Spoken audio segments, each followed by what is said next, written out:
यह ज्ञान शायद इस यूट्यूब या वीडियो के लिए नहीं होता, क्योंकि मैं इस इन सब चीज़ों को अपनी पुस्तकों में इस्तेमाल करता हूँ कि एक खड़ा सत्य होता है जिसे एक पसरी समझ धारण करती है, जैसे शेषनाग विष्णु को धारण करते हैं। पर एक पसरी समझ को ब्रह्मांड के भार के भी पता होता है कि उसके पार क्या है। तली की कौन जाने, शेषनाग जाने। तो यहाँ पर एक उदाहरण था, खाली मैं एक बात यह कह देना चाहता हूँ कि ईश्वर का कॉन्सेप्ट क्लियर है। जब भी ईश्वर पर कोई सवाल आता है तो ये कहिए कि ईश्वर नहीं है, ईश्वरीयता है। क्योंकि यहाँ पर एक फ्लो है, यहाँ पर एक प्रवाह है।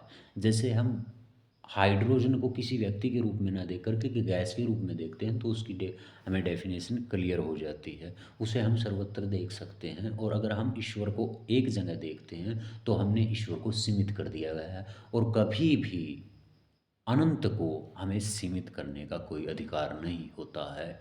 और अनंत को कोई भी सीमित नहीं कर सकता। अगर वो सीमित कर रहा है तो वो स्वयं को सीमित कर रहा है। और जो भार की प्रक्रिया होती है वह आंतरिक की उपज होती है। यानी अगर आप ईश्वरीयता को ईश्वर के रूप में अगर आप उसे सीमित कर देंगे तो आप अपनी समझ को, अपने विचार शक्ति को एक तरह से सीमित कर दोगे एक खड़े सत्य में।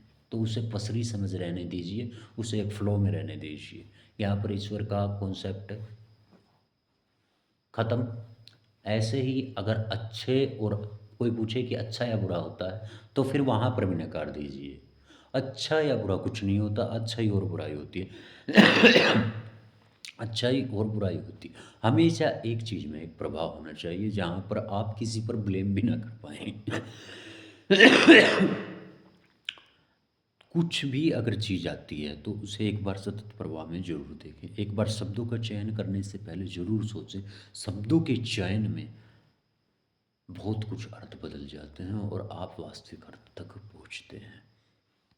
मैं उनके लिए कह रहा हूँ जिनके लिए ब्रह्म ज्ञान समझना ज़रूरी हो जाता है। उनको हर एक चीज़ को प्रवाह में देखना होता है, चाहे वह समय ही क्यों ना हो, चाहे जीवन ही क्यों ना हो, चाहे मृत्यु ही क्यों ना हो, वह भी एक प्रवाह है। मतलब हर एक चीज़ को एक प्रवाह में, हर एक चीज़ को एक क्षण में, और उत्पत्ति को भी एक प्रवाह में ही देखें। यानी हम जब आए हैं तो हम भी एक सतत प्रवाह प्रकृति का हैं जिसमें हम बह रहे हैं।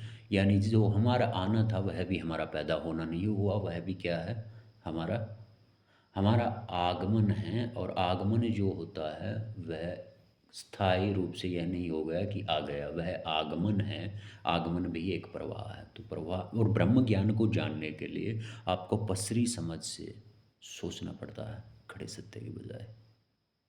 बातें ज्ञान मार्गी के लिए हैं। मैं क्लियर करके चलता हूँ।